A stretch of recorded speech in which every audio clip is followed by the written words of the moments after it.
Assalamualaikum warahmatullahi wabarakatuh, siswa-siswi sekalian dimanapun kalian berada.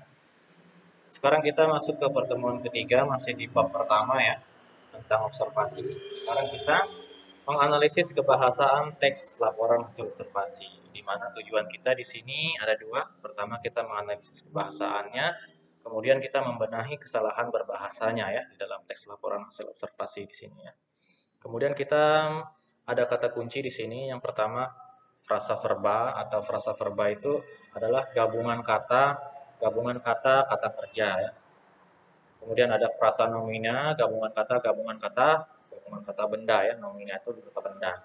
Kemudian ada afiksasi atau pengimbuhan di situ ya, imbuhan ya, proses imbuhan. Kemudian ada kalimat definisi, di situ nanti kita akan jumpa kalimat definisi atau kalimat untuk menjelaskan sesuatu. Kemudian kita juga menemukan kalimat deskripsi nanti di situ. Kalimat deskripsi itu apa? Adalah menguraikan, menggambarkan sesuatu. Kemudian kita masuk juga nanti kalimat simpleks dan kompleks. Kemarin sudah saya bahas simpleks dan kompleks di pertemuan sebelumnya. Namun nanti kita akan bahas lebih mendalam lagi serta ada contohnya ya.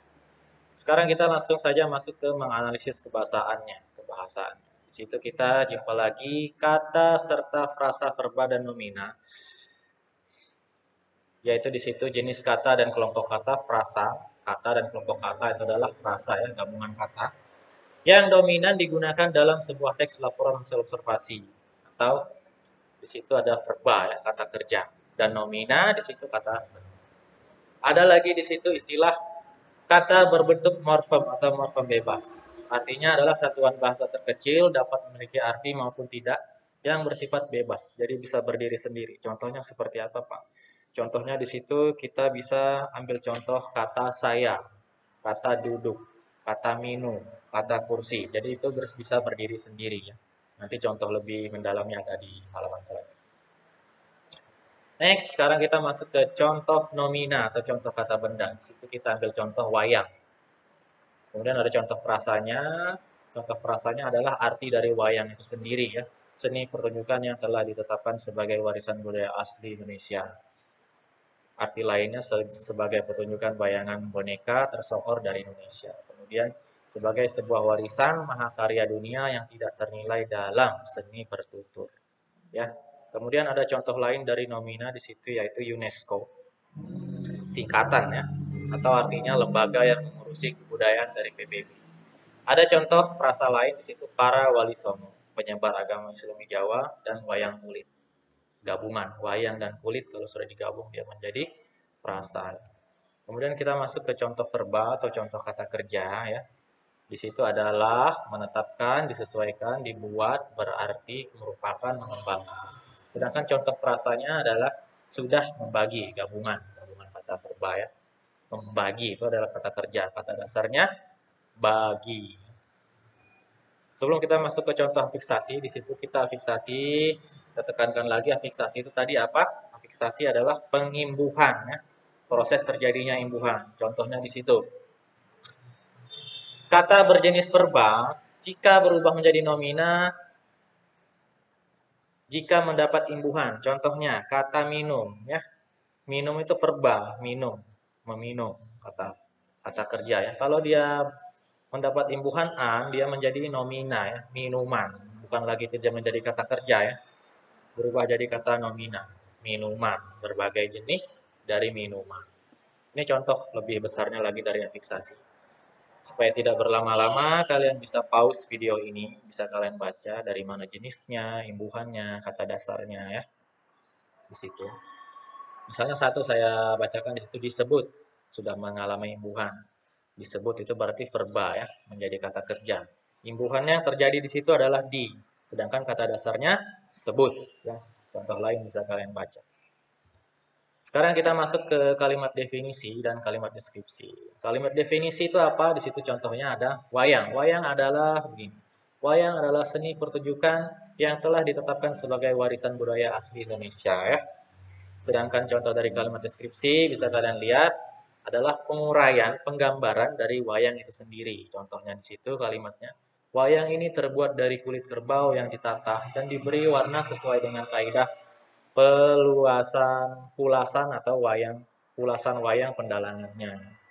Bisa kalian baca di situ contoh deskripsi, artinya menggambarkan sesuatu ya. Kemudian kita masuk ke contoh kalimat simpleks dan kompleks. Pertama di situ contoh kalimat simpleks. Perlu kalian ingat di pertemuan sebelumnya, kalimat simpleks itu adalah kalimat yang memiliki satu peristiwa saja, satu kata kerja saja. Contohnya, ada beragam jenis topeng di museum ini. Ada sebagai predikat, beragam jenis topeng sebagai subjek di museum ini sebagai keterangannya. Kemudian contoh lain, kelelawar merupakan hewan unik. Kelelawar sebagai subjeknya, merupakan sebagai predikatnya, hewan unik sebagai pelengkapnya. Kemudian contoh yang ketiga, wayang tersebut berbentuk pipih seperti wayang kulit. Ya. Wayang tersebut sebagai subjek, berbentuk sebagai predikat, pipih sebagai objek, dan keterangannya seperti wayang kulit. Sekarang kita masuk ke contoh kalimat kompleks ya. Dalam budaya modern, wayang berfungsi menghibur dan mendidik. Menghibur dan mendidik berarti dua peristiwa di situ ya, dua peristiwa. Kemudian kelelawar aktif pada malam hari tapi tidur pada siang hari. Aktif pada malam hari, tidur pada siang hari, dua peristiwa. Itu contoh kompleks ya. Kemudian kita membenahi kesalahan berbahasanya pada teks LHO ini. Selain harus memenuhi kebenaran isi dan kesesuaian struktur, sebuah teks laporan hasil observasi juga harus memenuhi kaidah bahasa Indonesia baku. Dalam bagian ini, contohnya kalian bisa menggunakan huruf kapitalnya. Biasanya sering dijumpai itu penggunaan huruf kapital ya. Kemudian penggunaan kata hubung di, dan, ke sebagai imbuhan sebagai kata depan. Biasanya ada di situ.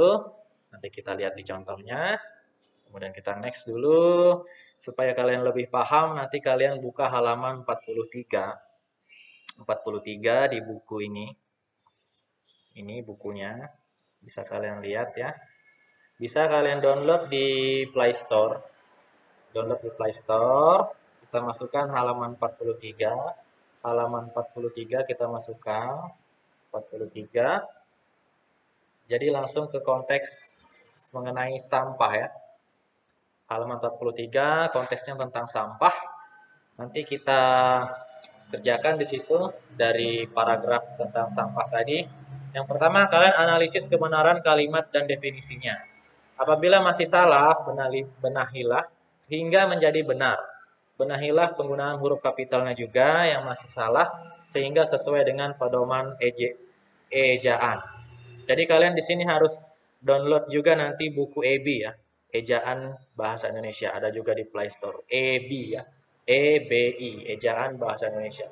Di situ bisa kalian jadi bahan pembelajaran juga untuk memperbaiki bahasanya ya. Kemudian kalian juga nomor 2, kalian diminta menuliskan nomina dan frasa pada teks tersebut. Nomina itu kata bendanya kalian cari, kemudian frasa atau gabungan katanya juga kalian cari ya. Tuliskan beberapa contoh ya. Kemudian carilah kata berimbuhan, jenis, imbuhan, dan kata dasarnya seperti contoh ini tadi. Ya, seperti contoh ini tadi. Kalian cari dulu kata dasarnya, kalian uraikan imbuhannya, jenisnya, imbuhannya seperti apa, mengalami berapa imbuhannya ya. 1 imbuhan kah, 2 imbuhan, jadi seperti itu ya. Jika ada yang ingin ditanyakan, bisa kalian tanyakan lewat kontak WhatsApp saya, email saya ya.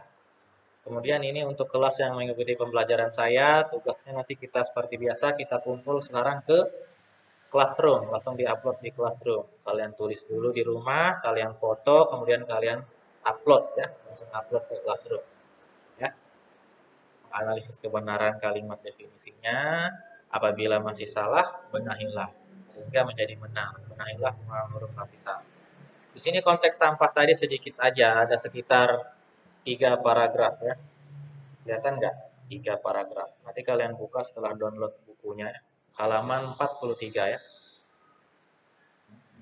Kemudian cari kata berimbuhan jenisnya kalian cari di halaman 36 ya. Halaman 36 kalian cari di sini. Contohnya tadi ada di sini. Tadi saya crop aja ya. Contohnya banyak di halaman 36. Oke, selamat mengerjakan. Selamat